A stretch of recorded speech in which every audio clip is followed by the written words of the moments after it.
explosion entirely engulfs him. Not having time to mourn their loss, they decide to move forward fast. But the enormous beast appears again. They all attack together, but when they were about to kill it, the beast fled. However, this is not over yet. The ground quakes and there is a big eruption, filling the entire place with fire. Some were able to protect themselves, but they have all come out unharmed, or that's what they think. Brauld has lost an arm. After stopping the bleeding, Lucas confronts him and they have an argument. But Arthur, tired of his attitude, tells him that he's just a burden for not reacting in time. Then, everyone makes a choice and they name Arthur the new leader. While they keep moving forward, they come across a blocked entry. After some tries, they manage to take it down, finding something very different from the rest of the place. It was full of flowers and plants. Arthur is very restless and he feels that something is wrong with this place. As expected, Jasmine starts having visions and Creole comes out running shouting his dead wife's name. They create a barrier, and then Arthur orders an attack to dispel the fog, revealing a completely different environment. Lucas starts an attack to burn everything, but the ivies are intact. Swordsmen launch a joint attack to cut everything, but that's also futile. Everything grows again very quickly. Brauld loses his sanity for a moment, and he starts attacking without control, but he's trapped by the plants. However, he's saved and stopped by Arthur. Every kind of attack seemed to be useless. Arthur turns towards the group to give them new orders, but they are all horrified in front of an enormous beast that can't be compared to the previous one.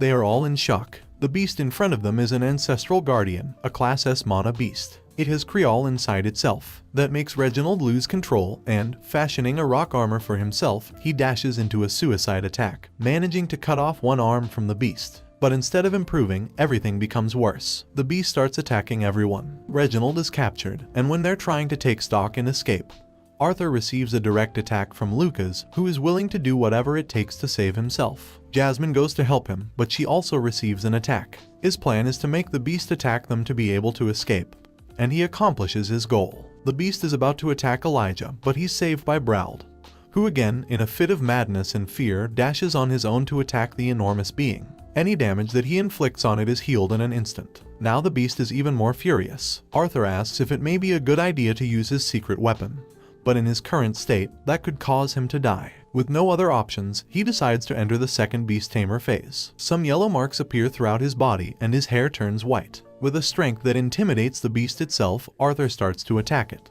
In that state, Arthur can use all of his environment's mana, and each of his attacks inflicts great damage on the mana beast. The battle turns wilder, but it's time to put an end to it. Arthur freezes the beast with his left hand, and in his right hand, he creates some black beams that destroy the beast completely, but he had to pay a high price. He's left half dead, having lost a lot of blood. With no strength left, he goes unconscious. When he wakes up, Elijah was the one who had saved him, and Jasmine is by his side, also unconscious. The damage that both have suffered is evident. A day went by since that incident. With the little strength he has to speak, he asks him to break some crystals that he has in his glove, which contain his mother's healing magic. He repeats the same with Jasmine, but he still doesn't have the strength to get up. Knowing that they can't leave that place for a while, they introduce each other formally again. Elijah comes from Drav, the dwarves' kingdom, but he's not a dwarf. He doesn't know who his parents are or where he came from. An old man raised him. He lived a normal life until he entered his mana circle's dark orange phase and he triggered his deviant metal creating magic. The old man who raised him told him that it was time to explore the rest of the continent. He is stunned when Arthur tells him that he has an affinity with 4 elements and 2 deviations, and even more when he tells him that he's a beast tamer. When Jasmine wakes up, she apologizes to Arthur because she wasn't able to save him a second time. But it's time to get out of there. The damage done by the battles is enormous and nobody else survived. Or that's what they think. Elijah uses an earth pulsation and finds someone. It's Samantha, who is gravely wounded. They suddenly hear a thunder and another beast appears, but this one is Sylvie. She has grown a lot since the last time Arthur saw her. She was in touch with him through their mental link. Although Arthur told her not to come, she came to help them. Her presence intimidates all the beasts and they aren't attacked by any. But Samantha wakes up. Speaking with a lot of effort, she gives him her mask and a Class S beast mana core. Arthur suggests selling it and splitting the profit equally, but nobody agrees because he defeated the great beast on his own. Without being able to go further due to Samantha's state, Elijah and Jasmine go to the Adventurers Guild to ask for help. They're all safe. They were able to retrieve Brauld's body, but only his. In front of an old acquaintance, the three give their statement on what they had to go through. But suddenly, Lucas comes in. Jasmine and Elijah get ready to attack him, but Arthur stops them. Taking advantage of the situation, Lucas tries to blame them for everything. but Arthur throws his sword at him, cutting his ear. Suddenly, the pressure grows heavier. Arthur heads towards him to finish him off. Luca's guardians go on the attack, but they are quickly defeated one by one, and when he is about to attack Luca's, Bladeheart shouts at him to stop, saying, "I'm sorry, my sword slipped and I wanted it back." Arthur stops. Everyone who is present retreats and only the supervisor and Arthur are left to have a small chat. He advises him not to try to kill Lucas. The Wykes family, to which he belongs, won't stand idly by if something happens to him. Even if they don't know who he is, they will kill everyone close to him, like Jasmine or the Horn twins, the current members and the former ones. He also gives him a last warning. He must be more careful with Luca's half-brother, who is one of the most powerful wizards. Minutes later, they conduct a trial on what happened. Lucas is only deprived of his adventurer's license. All of this is due to his family's influence. But Arthur is barred from coming close to Xyrus while Lucas attends the academy, but without having to reveal his identity. Clearly, this angers Lucas because he wanted to know his identity. But all that is arranged since Arthur asked Bladeheart not to reveal anything about him. As a last offer of help, they made him retreat through a secret door. They were waiting for him on the other side. That way, they all go home, but there's a problem. Elijah doesn't have anywhere to go, so Arthur offers to come with him to then enter the Xyrus Academy together, but he refuses at the beginning because he has neither the money nor the contacts to enter. Arthur tells him that he'll take care of that. He then asks them to go ahead, since he has something to do. Bladeheart wants to speak to him. Arthur thanks him for having made the judge help him, and he gives him a farewell gift. He throws a bag filled with gold coins at him so that he'll be able to take precautions. With this, he buys a dimensional ring to hide the sword and the beast's core. He spent 2 years adventuring, and he was about to die in the last mission. But it's time to go back to a normal life. When night falls, he finally gets home. His sister was waiting for him. His parents also come out to greet him. His mother was worried about him. Thanks to a ring which they both have, she knew that he was about to die. They all gather in the living room and the most excited one is his father, who wants him to tell him about the dungeon. Elijah and Arthur tell him about everything they went through. Their astonished faces were to be expected, but they still can't believe that he alone defeated a Class S beast. Arthur gives his father the mana beast core so that he can absorb the remaining mana, since he wasn't able to make progress purifying his nucleus, no matter how hard he tried. As noted, his days have passed, so he decides to put away his mask, so as not to use it again. Next day, his father gives him the mana core back. But there's something weird when the mana is completely extracted. The core is delayed, but it's intact, so Arthur decides to find out what's happening. Inside the core is the Class S beast, so he tries his luck and he tries to obtain the beast's will. But Sylvie's will prevents him from doing it, and before destroying the other beast, he drops the core. He then thinks about whom he might give it to. Days go by, and Arthur trains with Elijah and he also spends time with his family. But something is about to happen. The King of Sapin will deliver some important news. While they are heading towards the city center, Arthur and Vincent take different paths. Thanks to Vincent's connections, they manage to see Gideon, the most important artisan on the continent. His knowledge is quite above that of all others, and Arthur heard that there's something he cannot do, make a ship that can sail long distances. So he decides to use his knowledge from his previous life, and he creates the blueprints for a steamboat. In this world, everything depends on magic, which has delayed its scientific progress. But there's something weird. For that reason, he decided not to include any fundamental parts in his blueprint, in order to learn why they suddenly want to create ships to sail large distances. Gideon offers a great amount of treasures for him to hand over the blueprints, and to draw his attention. They contain the core of 2 worm phoenixes and a Class S beast. Therefore, he decides to take them. But that won't be enough to persuade him, so Gideon decides to reveal the truth to him. There is proof that there is a continent beyond Dickathon. A few years back, purely by luck, an adventurer shot down an artifact that was joined to a mana beast that was capable of camouflaging. Gideon, after a year of research, discovered that the artifact is capable of filming and storing images, so they concluded that someone's been observing them for some time, which is not good news. After leaving the entire blueprints with him, they head towards the city center together with Elijah. On their way, they come across a group of young men beating another one just for being from the Drav Kingdom. Elijah decides to stop them, but they are all forbidden from using magic outside the academy, so he also starts receiving damage. This clearly angers Arthur, and he easily defeats them without having to use magic. This is so until one of them decides to use magic. But everything freezes. The Sapin princes Cathiel and Curtis stop the fight. In order to justify their acts, they lie to the princes, who want to reproach Arthur, but he won't stay silent. Vincent explains what happened, and everything gets complicated when the main attacker tells him that he comes from the Trident family, one of the biggest donors to the royal family and the Xyrus Academy, which forces the prince to let everything slip as if nothing had happened. But for Arthur that doesn't end here. He immediately contacts Headmaster Goodsky and he asks her to expel all the attackers from the academy if she wants him to attend. Until they reach the center, there are the kings from the three kingdoms. They state that during the past years, they have been in constant meetings to be able to unite the three races, and gradually they have been able to become unified until they get to the important part. When they state that there is another continent, people's restlessness shows immediately. There are doubts about whether they come with good or bad intentions. In order to calm down and make people feel safe, he introduces those who will be the 6 protecting lances of the continent, and the 6 most powerful wizards of the three kingdoms. But hearing the name of the last one, Elijah and Arthur feel uncomfortable. It's Luca's half-brother. They had warned him that he's a powerful wizard, but not that he's one of the continent's most powerful wizards. 4 months have gone by since the new continent's announcement. During that time, Gideon and Arthur stayed in touch, so much so that Gideon gives him a gift so that he can hide 2 of his 4 elements. But it's more important that the great ship is about to set sail. But that's not the only news, since Arthur will start his studies at the Xyrus Academy. After a few weeks, it's the first day of class. But Arthur isn't even awake. Elijah tries to wake him up, but he's attacked by Sylvie, who also wants to stay asleep. After saying goodbye to his family, they arrive at the academy. They meet a large number of students at the entrance, several of them accompanied by mana beasts, and they all enter a large building with gold and shiny decorations. They complete a last identity registration there where they have to declare their elemental affinities. The records officer is surprised upon learning that Arthur has 2 affinities. Next, they move on to an enormous conference hall where Headmistress Cynthia appears, who silences the entire place with an incredible display of sound magic. After giving a brief speech and announcing her excitement about having more students from the other races, she gives the floor to the student council leader. They are all charmed by her beauty. Sylvie jumps happily when she realizes who it is, but Arthur gives a slight smile. After 4 years, he sees his old friend again, Tesha Iralif, who also delivers a small speech in order to try to settle issues about discrimination among races and among battle and scholar wizards. Later on, while they were heading towards their rooms, they witness some acts of that nature, a human treating a dwarf with contempt, forcing him to start a duel. The power difference is evident, and after a series of attacks, the human prevails. But that's not enough for him, and he tries to break his hand.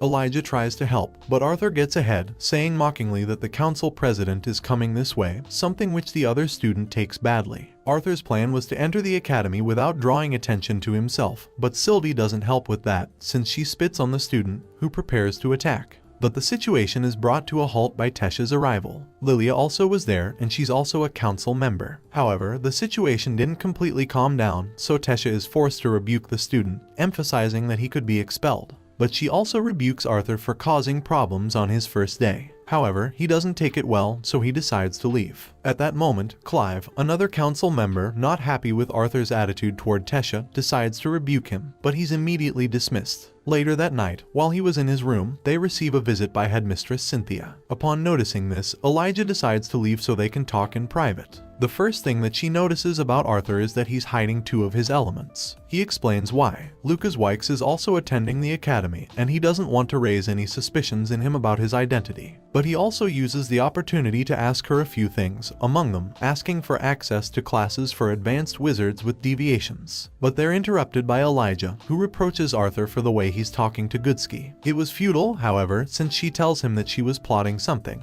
If he wants to have unlimited access to all that, he will have to be part of the disciplinary committee, a group made up of the strongest wizards in the academy who are in charge of keeping order and enforcing norms. Not having a choice, Arthur accepts, so he is given the uniform, which makes him suspect that she already had planned for him to accept the terms. Before leaving, she tells him to fix things with Tesha. Elijah, who can't stand Arthur anymore, calls him the Princess Charmer. The night isn't over yet, and they head to the dining hall, where sights don't go unnoticed. While they were eating, a group of students approach them, who invite Elijah to join their group. But both he and Elijah make fun of them for their name and attitude. When they try to attack him, their attack is repelled. Thinking that it was all luck, his assailant attacks again.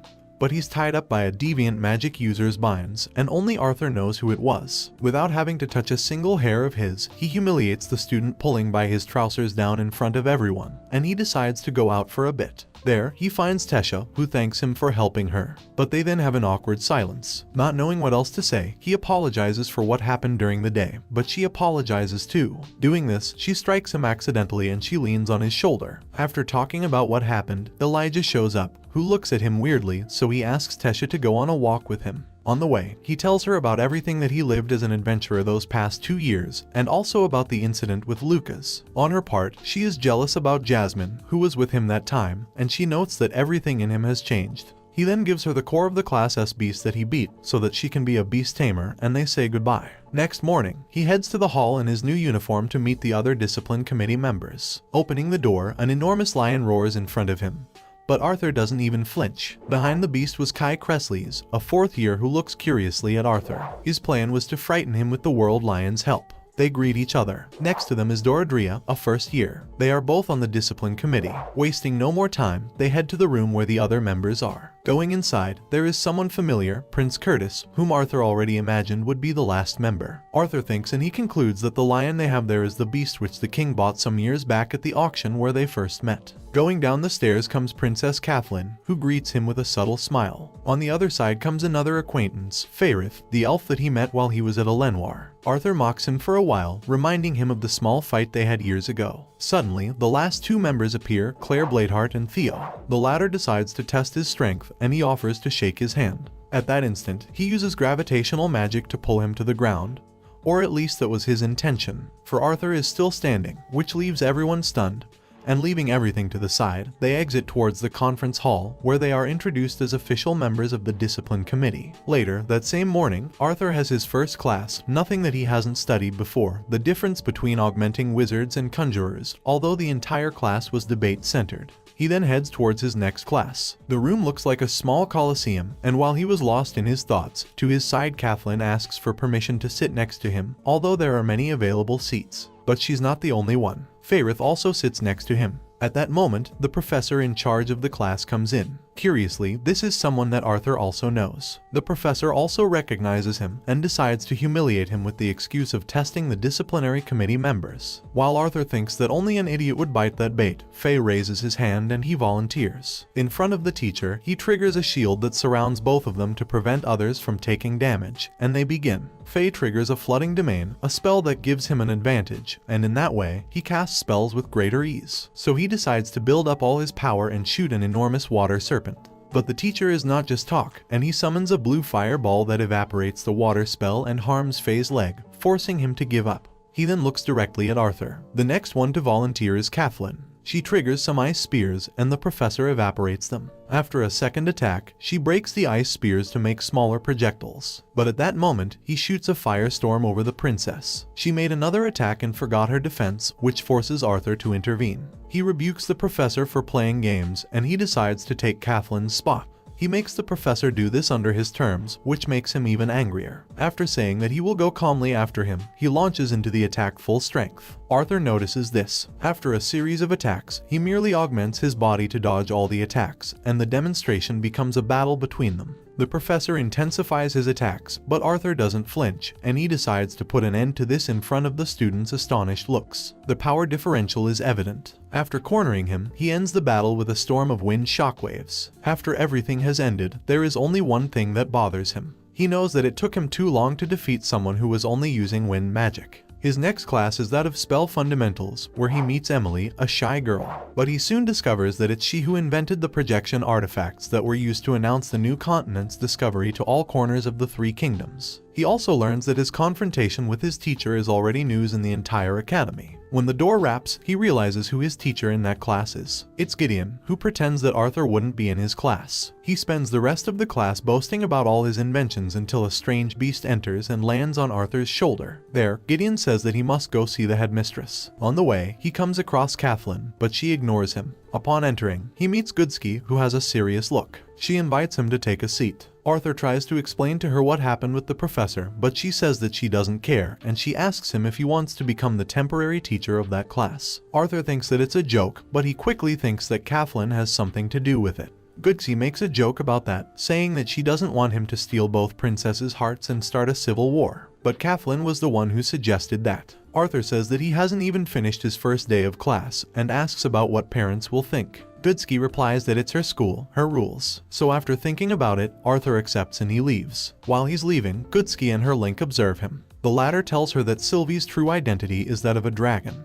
Goodsky is amazed, and as a warning, she advises him not to make him his enemy, because in the future he could be the one to destroy the continent. At the beginning of his next class, he comes across Curtis and Claire. But Tesha also comes in, who upon seeing how Claire is resting her shoulder on Arthur, becomes mad and ignores him. But someone else passes by his side, someone whose sole presence makes Arthur mad. It's Lucas. They cross looks and, suddenly, a mana beast descends from the sky. Next to it is the class teacher. Arthur tries to scan her level and she notices and does the same, noting that he's hiding his level along with 2 elements. She approaches him with the intention of turning him into the center of attention to force him to show his power, and she achieves that, telling everyone that he's the new professor of mana manipulation practice. Curtis then suggests holding a simulated battle between 3 members of each team, and so, the disciplinary committee members and 2 members of the education committee will face each other, but they are 1 person short, so Lucas volunteers to fight. While they get ready, he has a small conversation with Tesha, who also notes that he's hiding his stronger elements. Arthur advises her to keep the secret, and he says that he really wants to see how much she has improved. The combat will have a 30-minute limit, and one last warning: the gear they have won't entirely protect them. They begin. They all split quickly and Arthur is left only with Lucas. Unleashing his incredible power for a moment, he puts his enemies on alert, and he starts his attack. After distracting him for a moment, Lucas is able to create a great fire dome, and he throws a blast of fireballs at him. With his body reinforced with mana, Arthur dodges the attacks, but without fire and water elements, it's hard for him to keep the rhythm. And in a place with low oxygen, it's even harder for him to manipulate the wind. He reaches a conclusion. He manipulates the wind in a zone close to his body in order to put out the fire before it touches him. Although it's not entirely perfect and it uses up a lot of mana, he's doing it, and he heads towards Lucas. When he feels that he's reaching his limit, he invokes his Fire Guardian. Arthur was about to finish him off, but in his head Sylvie warns him that Tesha is in danger. During the distraction, he is attacked, and he manages to see how the professor is heading towards Tesha at great speed, so he decides to use the first beast will phase. The pain is unbearable since he doesn't have much mana left. Thanks to that power, he's able to see how Curtis has also triggered his beast's will, and he's attacking Tesha. But he's falling while he presses on his breast without any defense. He heads towards her at great speed, but not having any mana left to block the attack, he decides to take the hit while he covers Tesha. Curtis apologizes because he didn't know that Tesha had fainted, but Glory comforts him. When the smoke clears, she is left stunned seeing Arthur cover Tesha. Up until a moment ago, he was fighting with Lucas. They immediately administer first aid. Arthur wakes up in a room, and the first thing he sees is Sylvie, who reproaches him for thinking he's the strongest one, but he was about to die. Suddenly, Headmistress Cynthia comes in. She tells him that Tesha is fine for now. Arthur interrupts her saying that it's the mana beast, that her body can't bear it. She didn't know that Arthur had given it to her, but he says that it's his mistake not to have told the teachers about that, since the beast's assimilation moment is the most delicate one for a wizard. Finally, she thanks him for protecting her student and she leaves. Later on, after opening his eyes again, he sees his family. They're all more worried about what happened to the one who did this to him, and suddenly Tesha and her family also come in. They all have a good time, passing from Arthur's mother's insinuations about Tesha becoming his wife, to old Virian's joking about how he obtained a Class S beast score. But the entire visit is brief, since there are many others still who want to see him. Some came because they wanted answers about what happened, others to apologize, and others simply because they were worried about his health. The last to come was the inventor, Gideon. He says that he has prepared a gift for him on his personal training ground just so that Arthur will owe him a favor. But, unexpectedly, Tesha comes in again, smiling because Arthur almost died. But she's more worried for her than for him. Finally, she apologizes not for what happened, but for what will happen. Tesha leaves the room as fast as she can, but she still can't believe that she has kissed Arthur.